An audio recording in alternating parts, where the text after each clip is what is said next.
कहानी शुरू होती है और हमें दिखाया जाता है एक शहर जहाँ पर लगातार बहुत से इंसानों की मौत हो रही थी। जब डॉक्टर उनका पोस्टमार्टम करते हैं तो उन्हें पता चलता है कि जैसे इन इंसानों का दिल किसी ने निकाल लिया हो। पूरा शहर बहुत ज्यादा खौफजदा था क्योंकि 30 लोगों की मौत हो चुकी थी और आज से 30 साल पहले भी ऐसा ही हुआ था। लोगों का कहना था कि शायद दोबारा से मौत का साया वापस आ गया है जो लोगों को ऐसे मार रहा है। इस शहर में हम एक आदमी को देखते हैं जिसका नाम फ्रैंक था। उसकी बीवी की कार एक्सीडेंट में मौत हो गई थी। उस कार में फ्रैंक भी था, मगर उस हादसे के बाद फ्रैंक की जिंदगी पूरी तरह बदल चुकी थी। उस हादसे के बाद फ्रैंक अब मरे हुए लोगों को देख सकता था। ऐसे ही 3 आत्माओं से उसकी दोस्ती भी हो जाती है। अपनी बीवी की मौत के बाद फ्रैंक ने अपना काम छोड़ दिया था और वो उन लोगों की मदद करता था जिनके घरों में भूत प्रेत का साया होता था। इस काम के बदले में वो उनसे पैसे लेता था। एक दिन जब फ्रैंक जा रहा था तो उसका ध्यान भटक जाता है। वो एक आदमी के बाग को खराब कर देता है, पर वो उस आदमी को अपना कार्ड देकर कहता है कि मैं जल्दी तुम्हारा नुकसान भर दूंगा। उस आदमी की बीवी का नाम लूसी था, जिनके लॉन बाग को फ्रैंक ने खराब किया था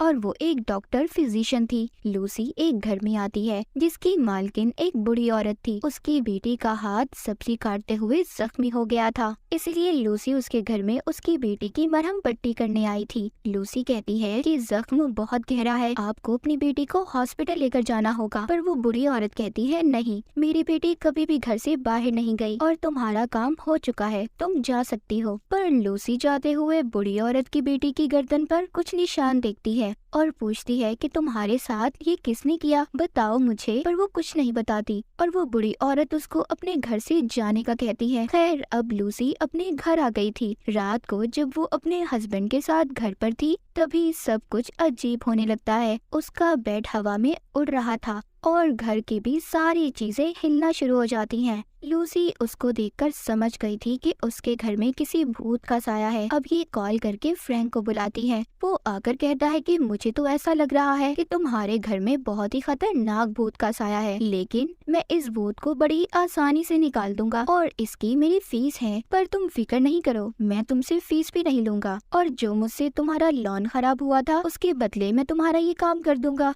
मगर जब वो यहाँ पर लूसी के हस्बैंड से बात कर रहा था तो उसके माथे पर वो 37 नंबर लिखा हुआ देखता है। फ्रैंक उससे पूछता है कि तुम्हारे माथे पर ये कैसा नंबर है, पर वो उसको कुछ नहीं बताता और घर से जाने का कहता है। तभी लूसी के घर पर एक साया उभरता है। उधर दूसरी तरफ हमें पता चलता है कि फ्रैंक ने जानबूझकर उन आत्माओं को लूसी के घर पर भेजा था जो उसके दोस्त थे, ताकि उसे उसका नुकसान ना भरना पड़े जो उसने सुबह उसके घर पर किया था। अगले दिन फ्रैंक जब जा रहा था तो अपनी तरफ आता हुआ लूसी के हस्बैंड को देखता है, पर वो असल नहीं था, वो तो सिर्फ उसकी आत्मा थी। वो आकर फ्रैंक से टकरा जाता है जिससे दोनों गिर गए थे। वो कहता है फ्रैंक मुझे बचा लो, वो लोग मुझे दफनाने वाले हैं। फ्रैंक कहता है जाहिर है तुम मर चुके हो तो वो लोग तुम्हें दफनाएंगे ही। फ्रैंक उस जगह पर जाता है जहाँ पर सब लूसी के हस्बैंड को दफना रहे थे। लूसी फ्रैंक के पास आती है और उससे कहती है क्या तुम मेरे हस्बैंड की आत्मा को देख सकते हो। अब ये दोनों एक होटल में जाते हैं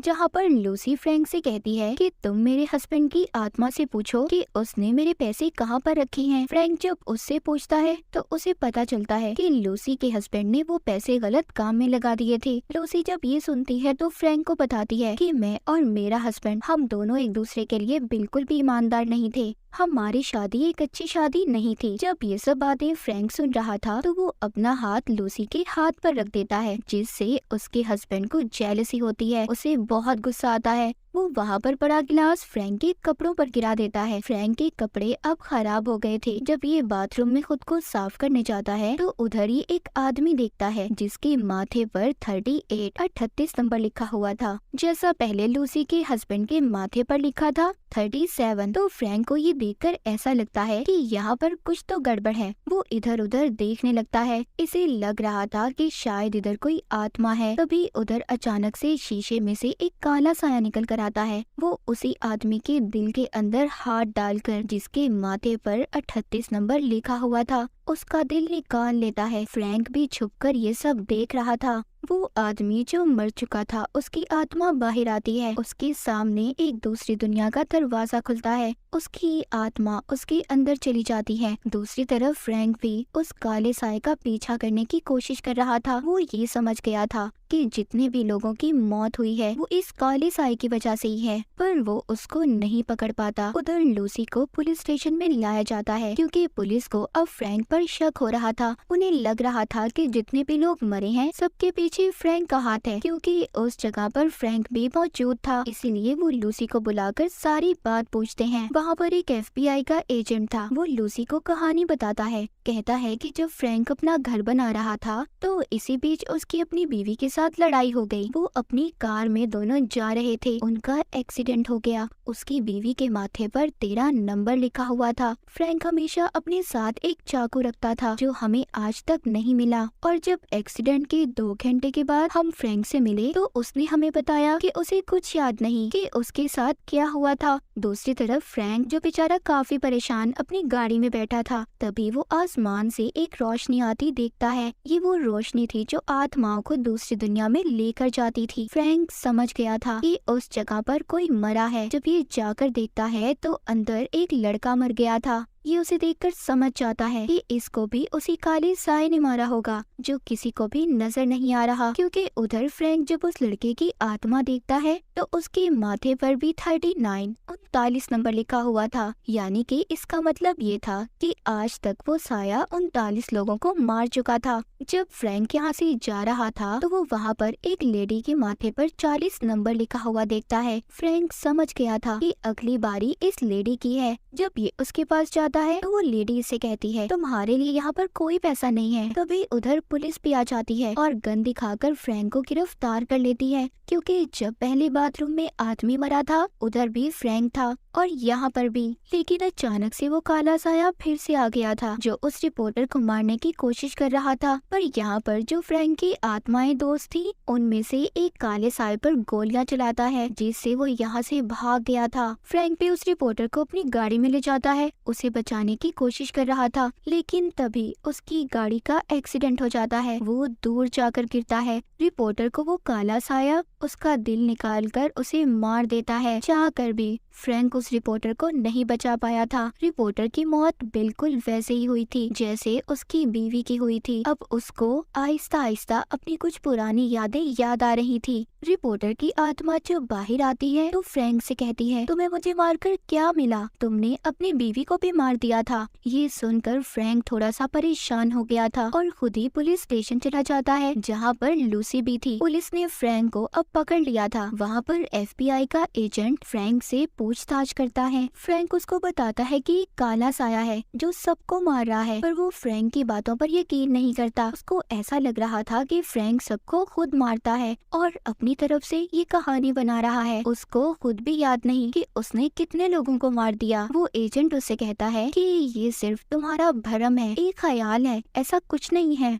और जो आत्माएं तुम देखते हो वो सच नहीं है, वो सिर्फ तुम्हारे दिमाग का एक ख्याल है। अब फ्रैंक को भी एजेंट की बातों पर यकीन होने लगा था, क्योंकि जब आत्माएं जो उसकी दोस्त थी उसके पास आती हैं, फ्रैंक अब उन्हें नहीं देख पा रहा था। उसे अब ऐसा लगने लगा था जो भी एजेंट ने कहा सब सच है। वही दूसरी तरफ लूसी फ्रैंक के घर जाती है जहाँ पर वो रिकॉर्डेड मैसेज सुनती है जिसमें एक औरत बता रही थी कि मेरी बेटी पैट्रिशिया एक शैतान के कब्जे में है और उसी ने उसे यहाँ की दुनिया में बुलाया है। मुझे आपकी मदद की जरूरत है। दरअसल पैट्रिशिया उसी बुरी औरत की बेटी थी जिसके घर लूसी पहले भी गई थी। लूसी को ऐसा लग रहा था कि पैट्रिशिया की मॉम की दिमागी हालत ठीक नहीं है और उसने जो उसकी गर्दन पर निशान देखे थे उसके बारे में भी वो सोच रही थी कि उसकी मॉम ने ही उसे दिए होंगे। लूसी अब पैट्रिशिया के घर जाती है जहाँ पर उसकी मॉम नहीं थी। लूसी उससे कहती है कि तुम्हारी मॉम की दिमागी हालत ठीक नहीं है और तुम्हें अब घर से बाहर निकलना होगा। पैट्रिशिया उससे कहती है तुम नहीं समझ सकती इस बात को, और एक जार की तरफ देखने लगती है। लूसी जब उससे उसके बारे में पूछती है तो वो बताती है दरअसल मेरे डैड ने कत्ल किया था और फिर अपनी जान ले ली। मेरी मॉम उनकी मौत का कसूरवार मुझे मानती हैं। इसमें उनकी राख हड्डियां हैं, मैं इसको अपने पास रखती हूँ। तभी पैट्रिशिया की मॉम भी आ गई थी। ये लूसी को अलमारी में छुपा देती है, लेकिन वहाँ पर लूसी को फ्रैंक का वही चाकू मिलता है जिसको पुलिस इतने सालों से ढूंढ रही थी, जिससे फ्रैंक की बीवी के माथे पर नंबर 13 लिखा गया था।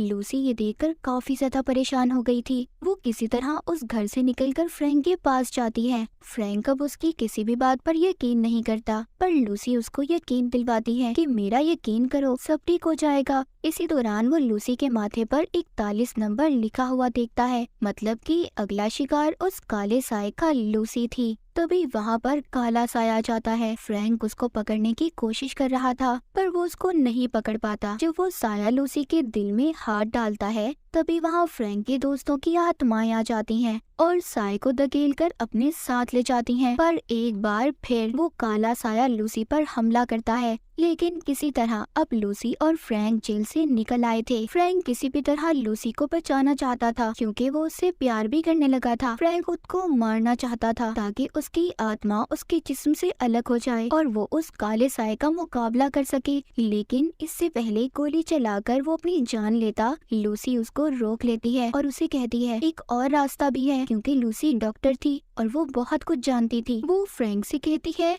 हम हाइपोथेरेमिया का इस्तेमाल करेंगे। इसमें ऐसा होता है कि इंसान को एक ड्रग वाला इंजेक्शन लगाया जाता है, जिससे कुछ देर के लिए इंसान की धड़कन रुक जाती है और इससे पहले तुम पूरी तरह से मर जाओ, मैं तुम्हें बिजली के झटके दूंगी जिससे तुम वापस से जिंदा हो जाओगी। ये ऐसा ही करते हैं। ये अब इस काम को शुरू करते हैं, पर इसके लिए फ्रैंक के पास सिर्फ 20 मिनट होंगे। अगर हमें देर हो गई तो फ्रैंक तुम हमेशा के लिए मर जाओगे। अब ये सब करने के लिए फ्रैंक को एक कमरे में रखा जाता है जो काफी ठंडा था, क्योंकि इस काम के लिए इंसान के पूरे जिस्म को बर्फ में जमाया जाता है। तभी वहाँ पर FBI का एजेंट भी आ गया था, जो नहीं चाहता था कि फ्रैंक उस कमरे से बाहर आए। तभी एजेंट आकर लूसी को अपने साथ ले जाता है। फ्रैंक की आत्मा भी बाहर आ चुकी थी। फ्रैंक की आत्मा जानती थी कि काला साया अभी भी लूसी के पीछे है। वो उनका पीछा करता है। फ्रैंक की आत्मा काले साए को पकड़ लिया था। यहाँ पर फ्रैंक को उस काले साए की सच्चाई पता चलती है।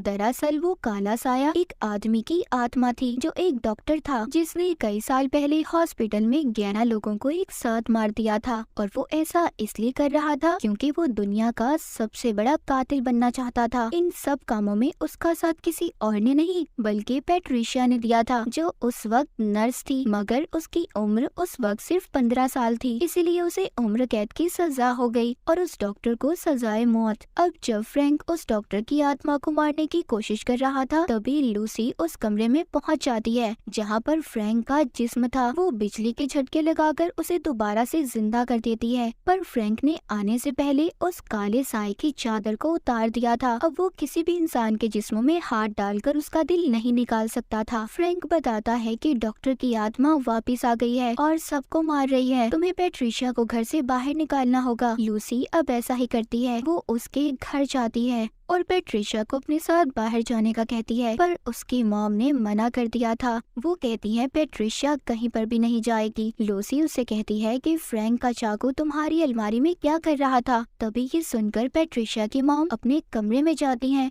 और तभी पैट्रिशिया भी पीछे जाती है। थोड़ी देर बाद पैट्रिशिया वापस आ गई थी। कहती है मॉम मान गई है, मैं पुलिस के पास जाने के लिए तैयार हूँ। पर एकदम से पैट्रिशिया का बर्ताव बदल जाता है। वहाँ पर डॉक्टर की आत्मा आ गई थी। पैट्रिशिया उसको महसूस कर रही थी, क्योंकि वो डॉक्टर से प्यार करती थी। डॉक्टर अब खुद तो लूसी को नहीं मार सकता था। वो पैट्रिशिया से कहता है तुम्हें लूसी को मारना होगा, हमें सबसे ज्यादा खून करने का रिकॉर्ड बनाना है। तभी पैट्रिशिया उससे कहती है मैं अपना कोट पहन कर आती हूँ। दरअसल वो चाकू लेने गई थी, जो अब लूसी को मारना चाहती थी। तभी लूसी देखती है पैट्रिशिया ने अपनी मॉम को भी मार दिया था और उस पर हमला करने की कोशिश कर रही थी, लेकिन वहाँ पर अब फ्रैंक भी आ चुका था। पैट्रिशिया इन दोनों को बंदूक से मारने की कोशिश करती है। डॉक्टर की आत्मा एक तस्वीर में जाकर लूसी को मारने वाली थी। तभी फ्रैंक उस तस्वीर को तोड़ देता है। डॉक्टर की आत्मा पास ही पड़े जार में चली जाती है। फ्रैंक उस जार को बंद कर उस पर नाम पढ़ता है,